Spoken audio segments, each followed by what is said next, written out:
Hello friends, super magic રસોઈમાં મિત્રો હું આપનું સ્વાગત કરું છું। આજે હું હાંડવાની રેસીપી લઈને આવી છું મિત્રો। ટ્રીક અને ટિપ્સ સાથે હું તમને આ હાંડવો બતાવીશ, તો મિત્રો છેલ્લે સુધી મારો વિડીયો જોજો અને તમને ગમે તો લાઈક કરજો, શેર કરજો અને સબસ્ક્રાઇબ કરવાનું તો ભૂલતા જ નહીં મિત્રો। તો આપણે હવે હાંડવામાં મેં શું ઇન્ગ્રેડિયન્ટ લીધા એ પણ હું તમને બતાવી દઉં। તેમાં મેં ચણાની દાળ લીધી છે 1 કપ, 1/4 કપ રવો લીધો છે જાડો, આપણે જાડો કે ઝીણો કોઈ પણ લઈ શકો છો, અને 1/4 કપ આપણે ચોખાનો લોટ લીધો છે, ગાજર છે, દૂધી છે, અને આદુ મરચાની પેસ્ટ છે, લીમડો છે, ધાણા ભાજી છે, તલ છે, દહીં છે, પાણી છે અને તેલ છે મિત્રો। આ બધા ઇન્ગ્રેડિયન્ટ આપણે જોશે। તો મિત્રો આજે આપણે દાળ ચોખા પલાળ્યા વગર અને આથો લાવવાની ઝંઝટ વગર આપણે સાવ ઓછા 10 થી 15 મિનિટમાં આપણે આ હાંડવો બનાવશું મિત્રો, અને એ પણ ઇન્સ્ટન્ટ મિત્રો। આ આપણે ગમે ત્યારે બાળકોને ટિફિનમાં કે ઇમરજન્સી ભૂખ લાગે તો ત્યારે તમે તાત્કાલિક આ હાંડવો બનાવી શકશો, એ પણ ઓછા તેલમાં અને કડાઈમાં આપણે આ હાંડવો બનાવવાના છે મિત્રો। આ માટે મેં આ 1 કપ ચણાની દાળ લીધી છે મિત્રો। દાળ ક્રિસ્પી હોવી જરૂરી છે, તો એના માટે મેં 2 થી 3 મિનિટ ગેસ ઉપર શેકીને અને ઠંડી કરી લીધી છે, અને એને આપણે હવે મિક્સર જારમાં કકરો લોટ તૈયાર કરશું। જે આપણે મોહનથાળનો લોટ આવે ને એ ટાઈપનો આપણે લોટ તૈયાર કરવાનો છે। તો હું આને સહેજ પીસી લઈશ। તો મિત્રો જો આ મેં નાના મિક્સર જારમાં આ રીતે પીસી લીધો છે કકરો લોટ। હવે એ આપણે આ 1 કપ લેશું અત્યારે, પછી જરૂર પડે થોડો ઘણો વધે તો એ પ્રમાણે આપણે એડ કરતા જાશું। અત્યારે મેં 2 ચમચી જેવો વધાર્યો છે। આ 1 કપ અત્યારે હું ચણાનો જે કકરો લોટ મેં મિક્સર જારના નાના ડબ્બામાં તૈયાર કર્યો એ લીધો છે। સામે આપણે 1/4 કપ આપણે મેં તમને કીધું એ સૂજી લેશું। જાડો સૂજી હોય તો પણ ચાલે અને ઝીણો પણ ચાલે। સામે આપણે 1/4 કપ મેં ચોખાનો લોટ લીધો છે એ લેશું। હવે આમાં આપણે આ બધું મિક્સ કરીને આપણે આથો લેવાની ઝંઝટ વગર આને પલાળવાનું છે। તો એની સામે મેં 2 દિવસ પહેલાનું જે દહીં હોય એ અડધો કપ દહીં લીધું છે, એ આપણે એડ કરતા જાશું અને પલાળતા જાશું। દહીં જેમ બને તેમ ખાટું હોય તો વધારે સારું મિત્રો, કેમ કે એનાથી આપણો હાંડવાનો ટેસ્ટ અને આ પ્રોસીજર સરસ જલ્દી થઈ જાય છે। અને સામે મેં 1 કપ પાણી લીધું છે, તમારે પાણી કેર કરીને નાખતા જવાનું છે, અને આપણે બેટર તૈયાર કરી લેશું। ગંઠા લમ્સ ન પડે એનું ખાસ ધ્યાન રાખજો।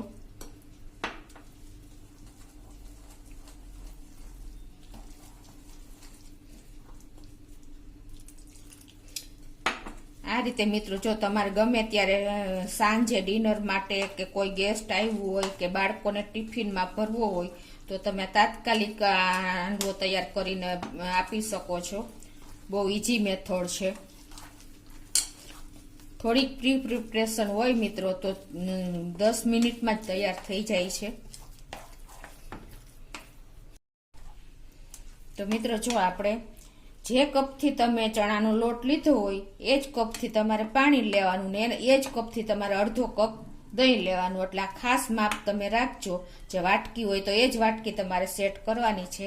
તમે જોઈ શકો છો આપણે અત્યારે આવું બેટર તૈયાર કર્યું છે। જો તમને પતલું થઈ ગયું હોય તો તમે ચણાનો લોટ આપણે જે પીસો છે એ પણ નાખી શકો છો, અને ચણાનો લોટ વધારે પતલું લાગે તો તમે ચોખાનો લોટ પણ એડ કરી શકો છો। અત્યારે હું આ જે 2 ચમચી વધ્યો છે એ નાખી દઉં છું, અને બેટર આપણું પછી જેમ પડ્યું રહેશે એમ થોડું થોડું થીક થતું જશે, એટલે એ તમારે ખાસ નોટ કરવાની છે।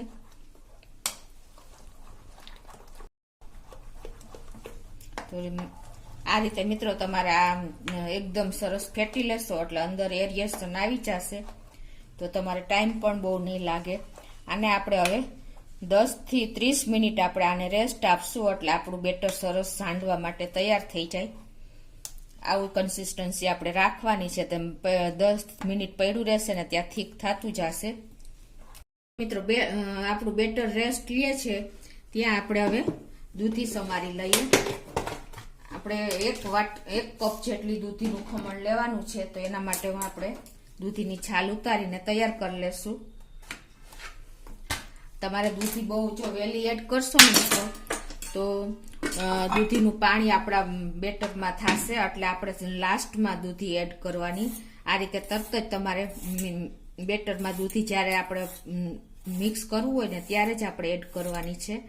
એટલે નાની નાની ટિપ્સ તમે ખાસ ધ્યાન રાખજો. આપણે ઇન્સ્ટન્ટ હાંડવો બનાવીએ છીએ તો એમાં આપણે આથવાની ઝંઝટ નથી, એટલે આ તમારે નાની બાબત ધ્યાનમાં રાખવાની છે. હવે આપણે દૂધીને પીલર કરી લીધી છે, તો આ રીતે હવે આપણે એને ખમણી લેશું ખમણીમાં. તો મિત્રો આપણા બેટરને જો 10 મિનિટ થઈ ગઈ છે અને આપણે દૂધી પણ ખમણી લીધી છે. તો હવે આપણે એમાં આ જે ગાજર મેં અડધો કપ જેવું લીધું છે એ નાખી દેશું, અને આદુ મરચાની પેસ્ટ છે 1 ટેબલ સ્પૂન જેવી. તમે જેવી તીખાશ જેટલી આમાં હશે ને એટલો હાંડવો સરસ લાગશે. એટલે તમારે મરચાં ને આદુ સરખું એવું નાખશો ને તો બહુ ટેસ્ટી હાંડવો તૈયાર થાય છે મિત્રો. અને મરચાંની પણ આપણે પેસ્ટ સરખી નાખવાની. અને આમાં હવે આપણે જે દૂધી ખમણી એ પણ એડ કરી દેશું. એ પણ મેં અડધો કપ લીધી છે. અને આપણે જે કોથમરી સારી એવી લીધી છે એ પણ એડ કરી દેશું. અને એમાં આપણે આ મસાલા રૂટીન જે આવે છે એ કરી દેશું. એમાં મેં 1/4 ટીસ્પૂન જેવી હિંગ લીધી છે. હિંગનો ટેસ્ટ પણ સરસ આવે છે. અને 1/4 આપણે અડધી ચમચી જેવી આપણે હળદર નાખશું.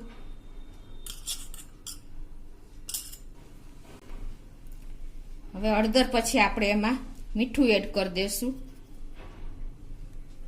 Test according. હવે આને આપણે બધું મિક્સ કરી લેશું.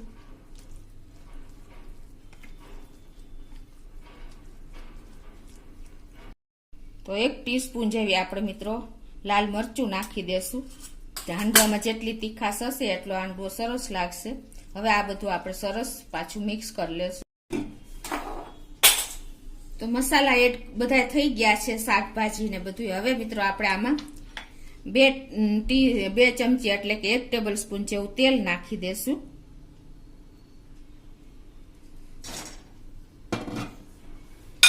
હવે આ બધું આપણે મિક્સ કરી લેશું. કરીને એક નોનસ્ટિક આમાં પેન મૂકશું અને એમાં આપણે 1 થી 2 ચમચી જેવું આપણે તેલ મૂકી દેશું. હવે હાંડવો ઉતારવાની આપણે ચાલુ કર્યું છે મિત્રો. હવે આ તેલ ગરમ થાય એટલે હવે એમાં આપણે રાઈ નાખશું 1 ચમચી જેવી, 1 ટીસ્પૂન જેવી. અને જીરું નાખશું 1 ટીસ્પૂન જેવું. અને લીમડાના પત્તા નાખી દેશું. અને આપણે 1 ચમચી જેવા તલ પણ નાખી દેશું. મિત્રો આ બધા ક્રકલ થાય એટલે આપણે હવે આજે મેં 2 ચમચા બેટર લીધું છે એમાં 1/4 ટીસ્પૂન જેવો આપણે ફૂડ સોલ્ટ આપણે નાખી દેશું ઈનો. અને એને સરસ મિક્સ કરી લેશું. આ રીતે એકદમ ફ્લફી થાય એટલે આ મિક્સ કરી લેવાનું છે ત્યાં સુધી.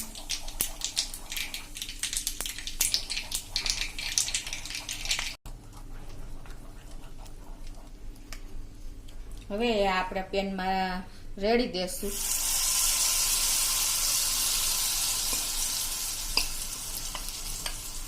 અને આપણે ઉપરથી એનું લેવલ સરખું સેટ કરી લેશું ઇવનલી.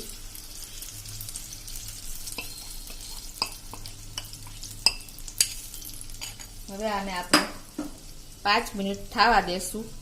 5 થી 4 મિનિટ લાગે છે સ્લો ફ્લેમ ઉપર. તો આપણે જો 5 મિનિટ થઈ ગઈ છે પેનમાં હાંડવો મૂકો એને. હવે આપણે જો ઉપરની સરફેસ એકદમ સુકાઈ ગઈ છે તો હવે આપણે એને ટર્ન કરી લેશું એક સાઈડથી. આ રીતે તમે ઇઝીલી મિત્રો ટર્ન કરી શકો છો. પાછું હવે આને આપણે ટર્ન કરીને 4 થી 5 મિનિટ થવા દેશું નીચેનું પડ. એને 3 થી 4 મિનિટ થઈ ગઈ છે અને આપણો હાંડવો હવે રેડી જ થઈ ગયો હોય તમે જોઈ શકો છો. આ રીતે તમે હાંડવો તૈયાર કરી શકો છો. જો તમે જોઈ શકો છો આપણો હાંડવો ઓલ ઓવર 7 થી 8 મિનિટમાં તૈયાર થઈ ગયો છે. અને આ બીજી સાઈડ પણ હું તમને બતાવી દઉં. આ રીતે આપણો હાંડવો તૈયાર થશે. તો હવે હું એ જ રીતે આ બેટરના બધા હાંડવા ઉતારી લઉં છું. તો હવે આપણા જે બેટર બાકી છે એમાંથી આપણે બધા હાંડવા ઉતારી લઉં છું મિત્રો. આ બેટરમાંથી આપણે 4 થી 5 હાંડવા ઉતરી શકે છે. તો મિત્રો મેં એ જ રીતે જો બધા હાંડવા ઉતારી લીધા છે અને હવે આપણે ગેસ બંધ કરી દીધો છે. અને આ રીતે મારે આટલા બેટરમાંથી 5 હાંડવા તૈયાર થયા છે મિત્રો. તો આ રીતે તમે ઇન્સ્ટન્ટ હાંડવો ગમે ત્યારે બનાવવો હોય તો તમારે 10 થી 15 મિનિટમાં તમારા હાંડવો તૈયાર થઈ જાય છે મિત્રો. તો તમે આ રીતે ચોક્કસ ટ્રાય કરજો. આ હાંડવો તમે ચટણી સોસ સાથે લઈ શકો છો અને એન્જોય કરી શકો છો મિત્રો. તો તમને મારો વિડીયો ગમે તો લાઈક કરજો, શેર કરજો અને સબસ્ક્રાઇબ કરવાનું ભૂલતા નહીં મિત્રો. હવે તમને હું પીસ કરીને પણ બતાવી દઉં મિત્રો.